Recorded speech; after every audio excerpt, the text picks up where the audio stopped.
Capítulo 10. Comunicação não tem a ver com falar, tem a ver com ouvir. Martin Luther King, um homem que se tornaria um símbolo de todo o movimento pelos direitos civis, optou por proferir seu famoso discurso "Eu tenho um sonho" diante de outro símbolo, o Lincoln Memorial. Como King, Lincoln permanece um símbolo americano do valor da liberdade para todos.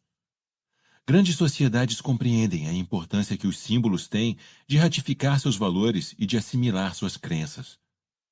Ditadores compreendem muito bem a importância de símbolos, mas, no caso deles, os símbolos em geral se referem a eles próprios, não a uma crença maior. Símbolos que tornam tangível o que é intangível. E a única razão de terem significado é que nós lhes infundimos significado. O significado está em nossa mente, não propriamente nos símbolos. Apenas quando o propósito, a causa ou a crença é clara, é que um símbolo é capaz de exercer grande poder. A bandeira, por exemplo, nada mais é do que um símbolo dos valores e das crenças das nações. E em uma batalha, os soldados seguem a bandeira. É um símbolo de grande poder. Já reparou alguma vez na bandeira americana no braço direito de um soldado? Está virada para trás. Não é um erro, está assim de propósito. Uma bandeira tremulando em um mastro quando o exército avança em batalha, vista do lado direito, pareceria estar ao contrário. Se estivesse no sentido correto no braço direito do soldado, ia parecer que o soldado está batendo em retirada. Nossa bandeira está incutida de tanto significado que já houve quem tentasse aprovar leis proibindo sua profanação. Não é o material com que a bandeira é feita que esses patriotas querem proteger.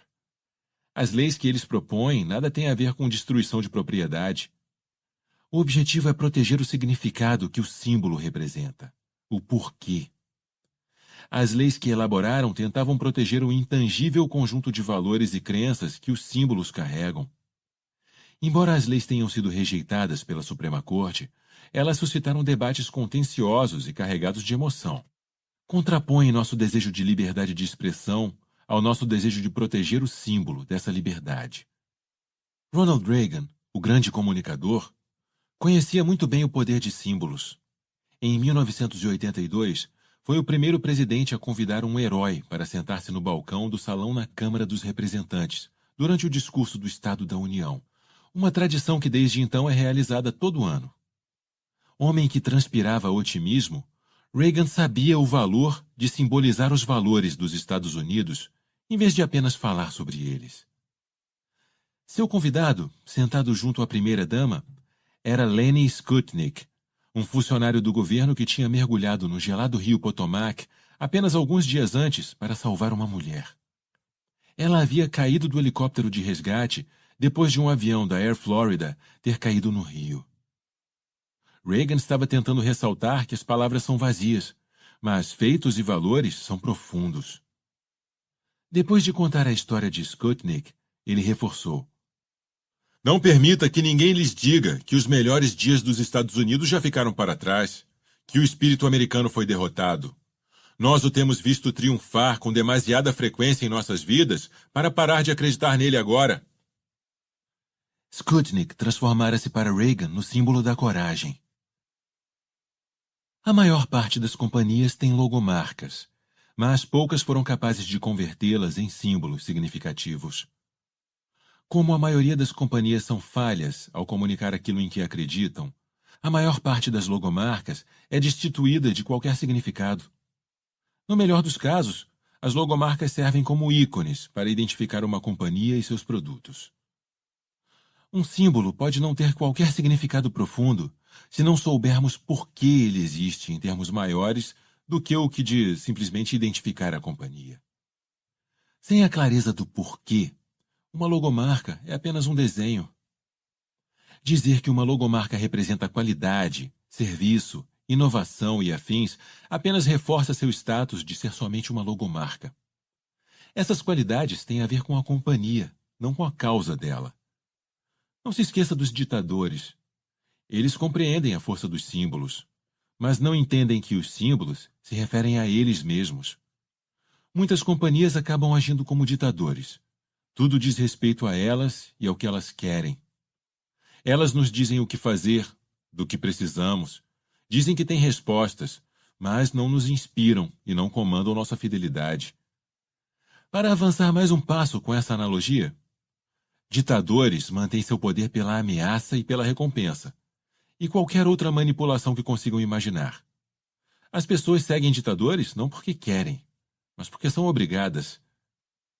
Para que companhias sejam percebidas tal qual grandes líderes e não ditadores, todos os seus símbolos, incluindo logomarcas, precisam representar algo no qual possamos acreditar, algo que possamos apoiar. Isso exige clareza, disciplina e consistência. Para que uma logomarca se torne um símbolo, as pessoas têm que se inspirar a usá-la para dizer algo sobre quem elas são. As etiquetas da moda na alta costura são o exemplo mais óbvio disso. As pessoas as usam para demonstrar status, mas muitas são um tanto genéricas no que simbolizam. Existe exemplo ainda mais profundo, Harley Davidson. Há pessoas que andam por aí com tatuagens da Harley Davidson. É uma loucura. Elas tatuam uma logomarca de uma empresa multinacional. Algumas nem sequer têm uma moto da marca. Por que pessoas racionais fariam uma tatuagem de uma logomarca? O motivo é simples. Por anos, a Harley foi absolutamente transparente em relação àquilo em que acredita. Foi disciplinada quanto a um conjunto de valores e de princípios guia e obstinadamente consistente em tudo o que dizia e fazia. Depois disso tudo, a logomarca tornou-se um símbolo. Não servia só para identificar mais uma companhia e seus produtos. Identificava uma crença. Na verdade, a maioria das pessoas que tatuam logomarcas da Harley Davidson não faz ideia de qual é o valor de uma ação da Harley. Não faz ideia se houve ou não alguma mudança em sua direção na semana anterior. O símbolo não é mais da Harley. A logomarca agora incorpora todo um conjunto de valores, os das pessoas.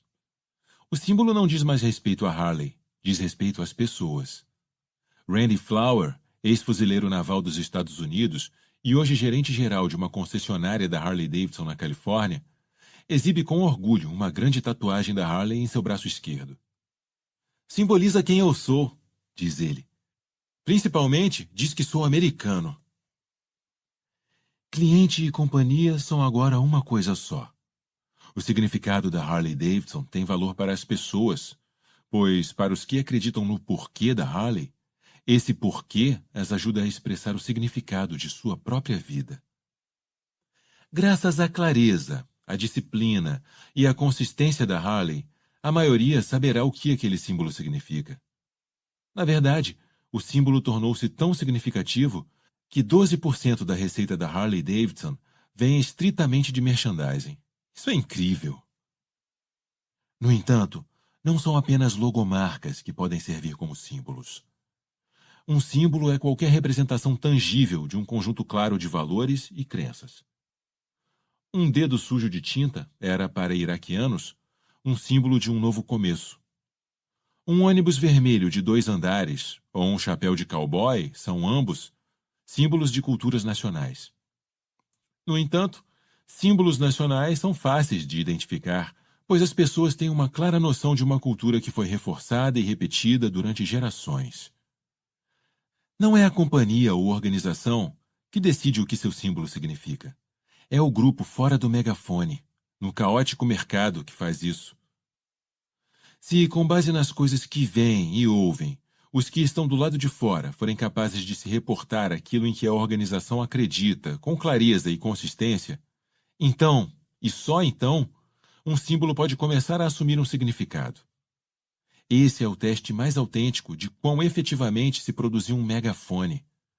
Quando a clareza é um filtro que atua ao longo de toda a organização e aparece vívida em tudo o que dela emana. Voltemos ao comercial 1984 da Apple, mencionado no início do capítulo 9. Para quem assistiu, ele faz pensar na Apple e em seus produtos? Ou você simplesmente gosta do sentimento que ele evoca? E a frase "pense diferente" lhe diz alguma coisa? Se você é um consumidor de Mac, provavelmente adorou esse comercial. Pode até lhe causar arrepios ao assistir. Um teste infalível de que o porquê se conecta a você em nível visceral ou límbico. De fato, Depois de você saber que esse comercial é da Apple, ele pode ter reforçado sua decisão de comprar um Mac, seja pela primeira ou pela 10ª vez. Esse comercial, como toda a publicidade da companhia, é uma das coisas que a Apple tem dito ou feito e que reforça aquilo em que ela acredita. Ele é, em cada mínimo detalhe, consistente com a crença que a empresa corporifica. E se o comercial lhe diz algo e você não é um adepto da Apple, tudo indica que ainda assim você gosta da ideia de pensar de maneira diferente. A mensagem desse anúncio é uma das coisas que a Apple faz para contar sua história. É um dos ok's para seu porquê. É um símbolo. É por isso que as pessoas comentam que uma peça de publicidade realmente me diz algo. Na verdade, ela não está dizendo a você, está dizendo aos milhões de pessoas que viram o anúncio. Ao afirmar que algo lhe diz algo, o que de fato se está afirmando é que, em meio a toda essa desordem e esse barulho, você é capaz de ouvir. Você pode ouvir e vai prestar atenção. Isso significa que uma mensagem transmitida pelo megafone ressoou. Tudo o que emana do porquê serve como meio para que uma organização articule aquilo em que acredita. Aquilo que uma companhia diz e faz constitui os meios pelos quais ela fala. Muitas companhias atribuem um peso desproporcional a seus produtos ou serviços simplesmente porque são essas coisas que fazem o dinheiro entrar. Mas há muito mais coisas que desempenham papel igual quando se fala com o mundo. Embora os produtos possam ser vendidos, sozinhos não criam fidelidade. Na verdade, uma companhia pode fidelizar pessoas que nem sequer são suas clientes. Eu falava bem da Apple muito antes de ter comprado um Mac. E falei depreciativamente de certa marca de PC, apesar de ter comprado seus produtos durante anos. A clareza, a disciplina e a consistência da Apple, sua capacidade de construir um megafone, não uma companhia, que fala alto e claro, é o que lhes permitiu contar com essa fidelidade. A empresa é acusada de que seus seguidores criaram uma espécie de seita. Os que estão dentro da companhia, com frequência, são acusados de seguir a seita de Steve. Todos esses elogios ou insultos são indicações de que outros adotaram a causa e a tomaram para si. O fato de especialistas descreverem seus produtos e seu marketing como um estilo de vida reforça a ideia de que as pessoas que gostam dos produtos da Apple estão usando o que a Apple faz para demonstrar sua própria identidade. Chamamos isso de marketing do estilo de vida, porque as pessoas integraram produtos comerciais no estilo de suas vidas. A Apple, com grande eficiência, construiu um megafone, alavancou a lei da difusão da inovação e convidou outros a ajudarem a difundir a doutrina. Não pela companhia, por eles mesmos. Mesmo as promoções e as parcerias servem como demonstração tangível daquilo em que acreditam. Em 2003 e 2004, a Apple fez uma promoção para o iTunes com a Pepsi, refrigerante promovido como a escolha da próxima geração. Fazia sentido a Apple fazer negócio com a Pepsi, principal desafiante da Coca-Cola, que representava o status quo. Tudo o que a Apple faz, tudo o que diz e realiza, serve como demonstração tangível daquilo em que acredita.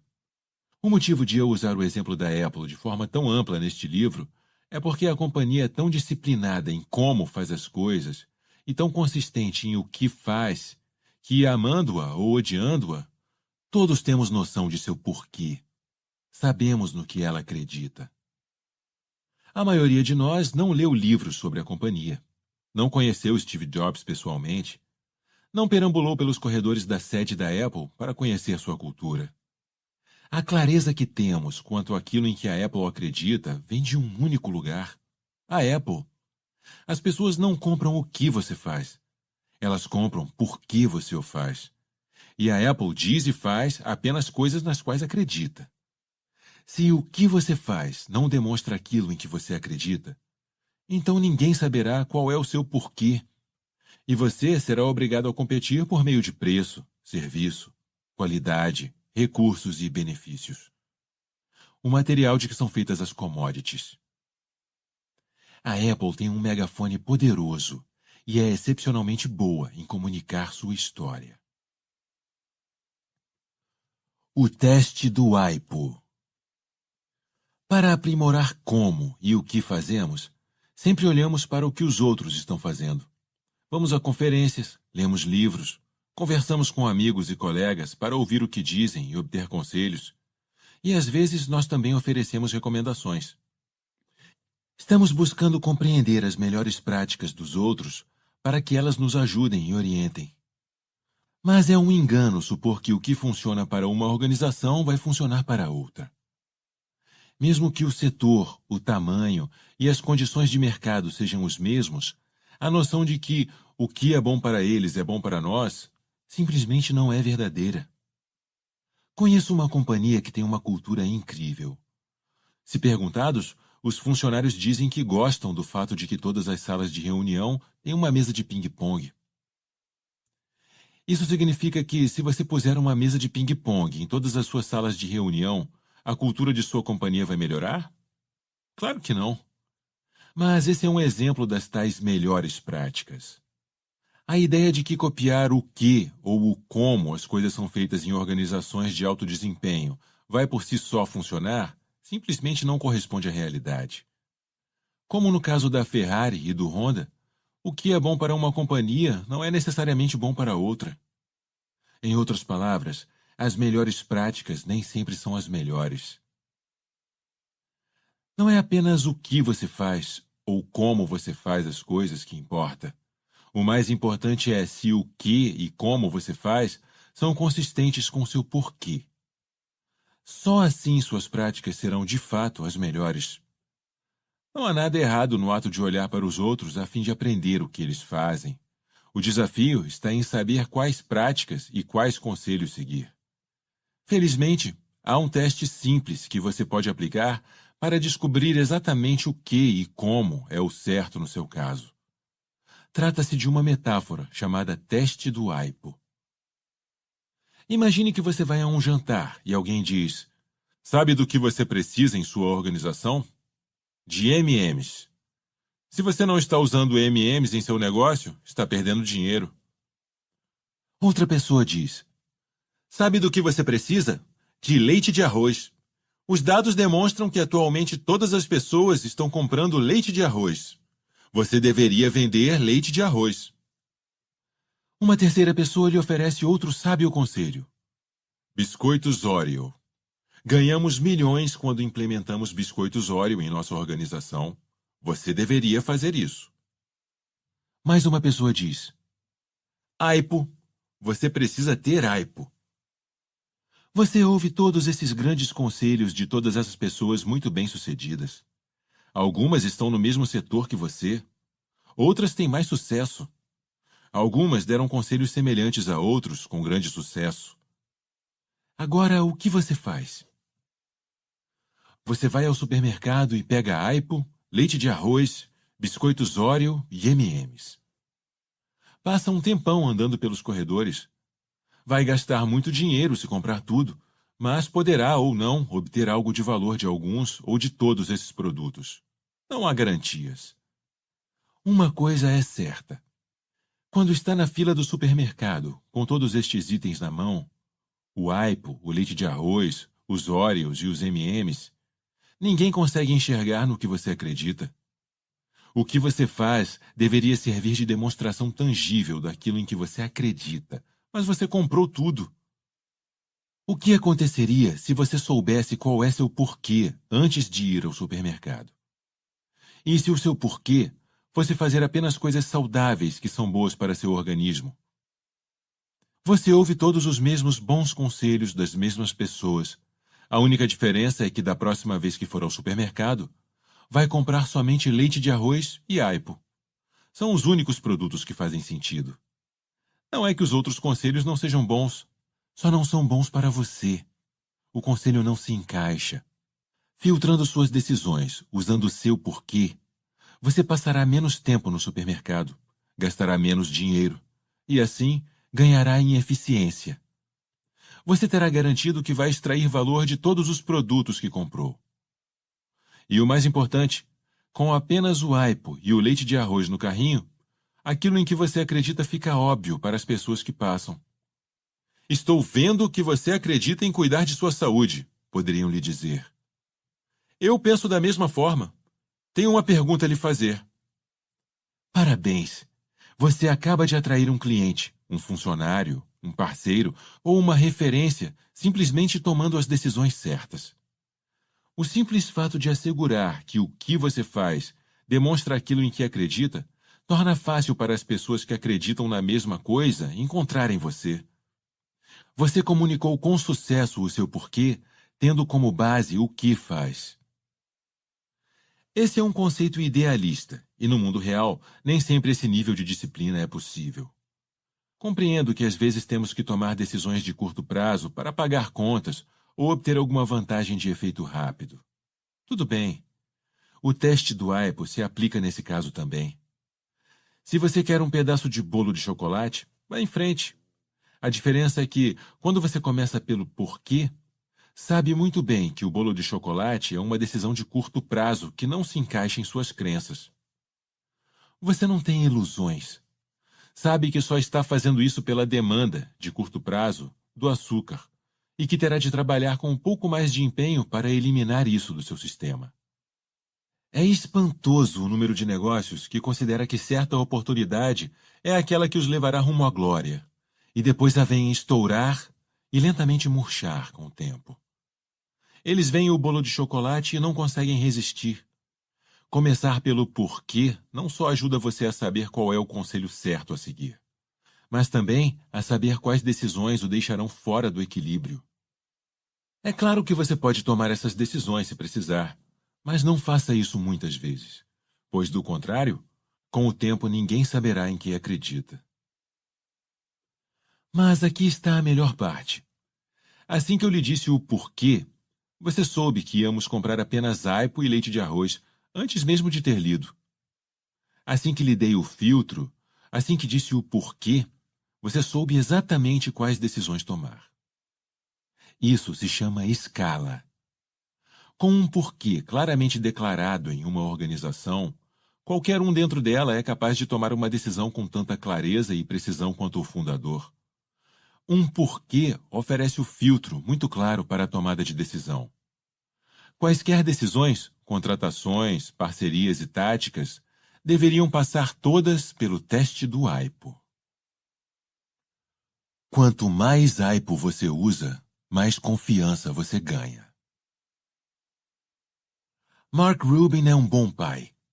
Passa muito tempo com suas duas filhas, Lucy e Sophie.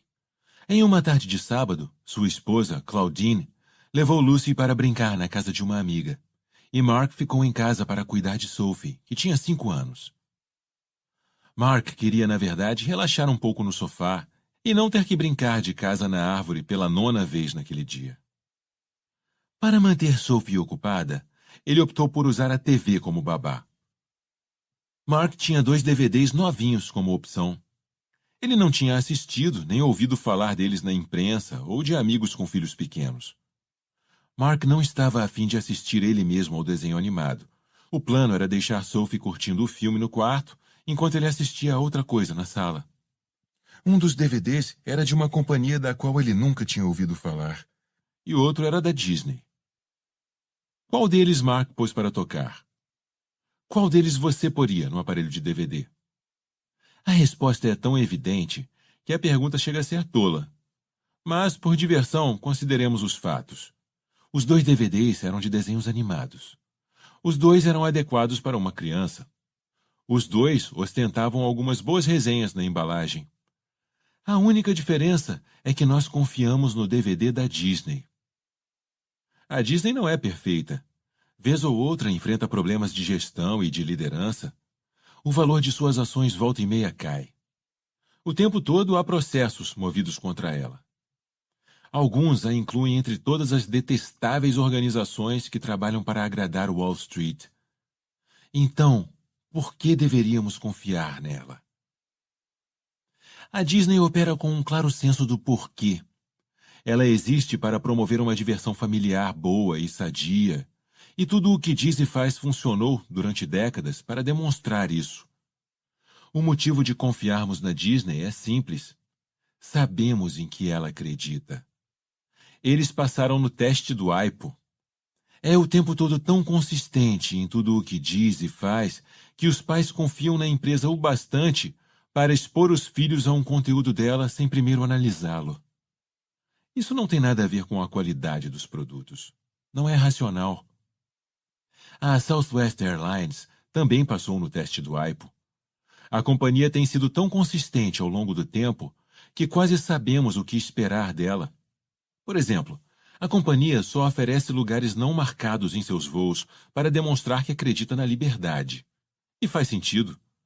Uma companhia que atende tanto assim ao indivíduo comum e a valores de igualdade para todos nunca poderia ter uma estrutura de classes.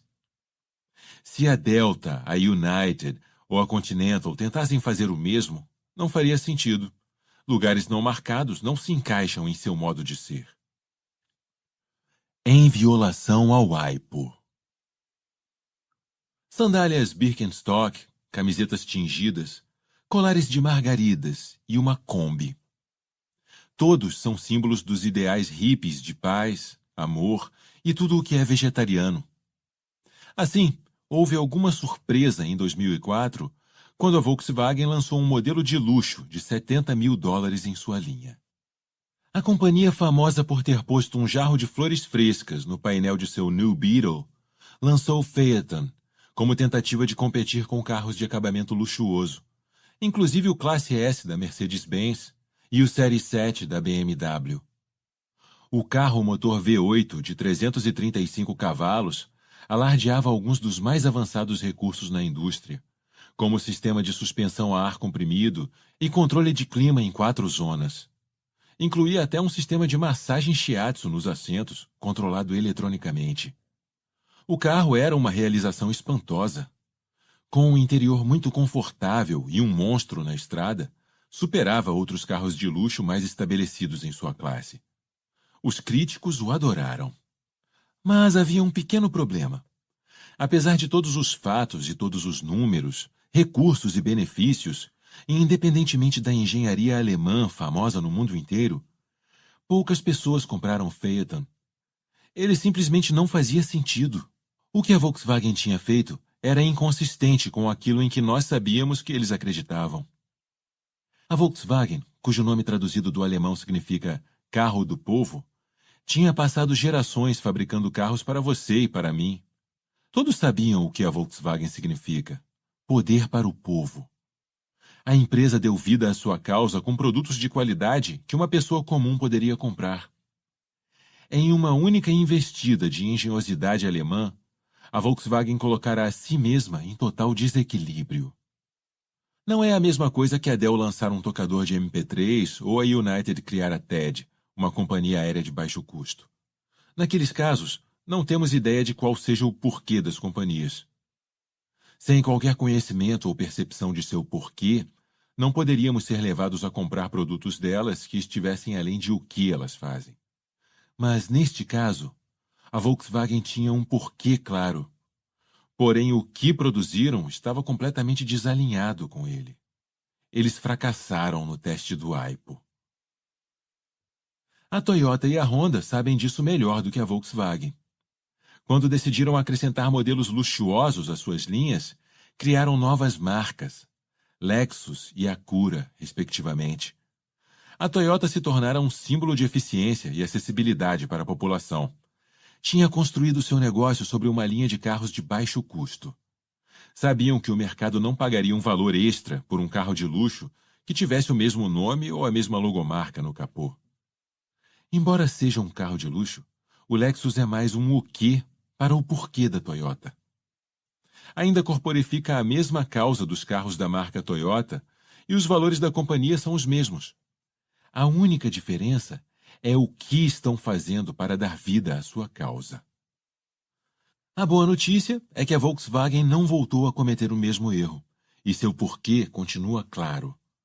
Mas se uma companhia tenta muitas vezes aproveitar as oportunidades do mercado, de modo inconsistente com seu porquê, com o tempo, esse porquê fica nebuloso e sua capacidade de inspirar e criar fidelidade se deteriora. O que as companhias dizem e fazem importa, e muito. É no nível de o que a causa ganha vida. É nesse nível que uma companhia fala para o mundo e é quando podemos saber em que a companhia acredita.